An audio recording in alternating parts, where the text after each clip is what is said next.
क्या मैंगो खाने से पेट निकलता है? पेट किन चीज़ों की वजह से जल्दी निकलता है? खाना खाने के फौरन बाद चाय पीने से पेट निकलता है, खाना खाने के फौरन बाद पानी पीने से पेट निकलता है, खाना खाने के फौरन बाद मीठा खाने से पेट निकलता है, खाना खाने के फौरन बाद लेट जाने से पेट निकलता है, खाना खाने के फौरन बाद ग्रीन टी पीने से पेट निकलता है। अगर आप पूरा दिन भूखा रहते हैं, कुछ नहीं खाते और सिर्फ रात का खाना खाते हैं तो उससे आपका पेट निकलता है। क्योंकि नेचुरल सी बात है, पूरा दिन भूखा रह के भूख की शिद्दत बढ़ जाती है तो रात को इंसान खाना ज्यादा खा लेता है। और पेट किन चीजों की वजह से जल्दी निकलता है? तंदूर की रोटी इस्तेमाल करने से पेट निकलता है, अपने खानों में ऑयल का ज्यादा इस्तेमाल करने से पेट निकलता है, अपने खानों में व्हाइट नमक का इस्तेमाल करने से पेट निकलता है। ब्रेड रोजाना खाना, रोटी रोजाना खाना, चावल रोजाना खाना, चाय में चीनी वाले बिस्किट्स, दही में फ्रूट मिला के खाना या सैलेड को दही में मिक्स करके खाना, रोजाना मैंगो खाना, मैंगो का मिल्क शेक बना के पीना। आप किसी भी फ्रूट को दूध के साथ जब मिल्क शेक बना के पिएंगे ना तो उससे आपका हाजमा स्लो होगा। जब हाजमा स्लो होगा तो पेट आपका निकलेगा। ज्यादा खा लेने से वजन नहीं बढ़ता, कम खाने से वजन कम नहीं होता।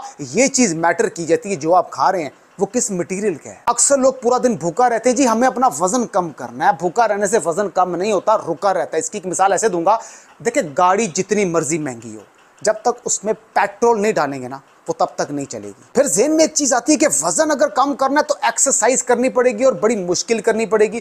वजन जो चीज कम करती है वो 70% इंसान की डाइट होती है। डाइट के साथ सिर्फ आप वॉक ही कर लेते हैं तो रिजल्ट जरा फास्ट हो जाता है, क्योंकि हर एक की कंडीशन एक्सरसाइज वाली नहीं है। आप जो एक्सरसाइज नहीं कर सकता इसका मतलब क्या कि वो वजन कम नहीं कर सकता। एक्सरसाइज आपके कुछ इंचेस को लॉस करती है, आपकी बॉडी को शेप में लेके आती है। लेकिन अगर आपने अपना वजन कम कर रहा है तो 70% डाइट काउंट करती है, जिसकी तरफ हमारा ध्यान जाता ही नहीं है। मैं हमेशा एक चीज कहता हूं कि वजन अपना इसलिए मत कम करें कि आप दिखने में स्मार्ट लगेंगे, वो तो आप लगेंगे। वजन इसलिए कम करें कि जो इन फ्यूचर आने वाली बीमारियां मोटापे की वजह से उससे आप बच जाएं। क्योंकि जिस दिन आप डॉक्टर के हत्थे चढ़ गए तो फिर डॉक्टर आपकी जान कभी नहीं छोड़ेगा।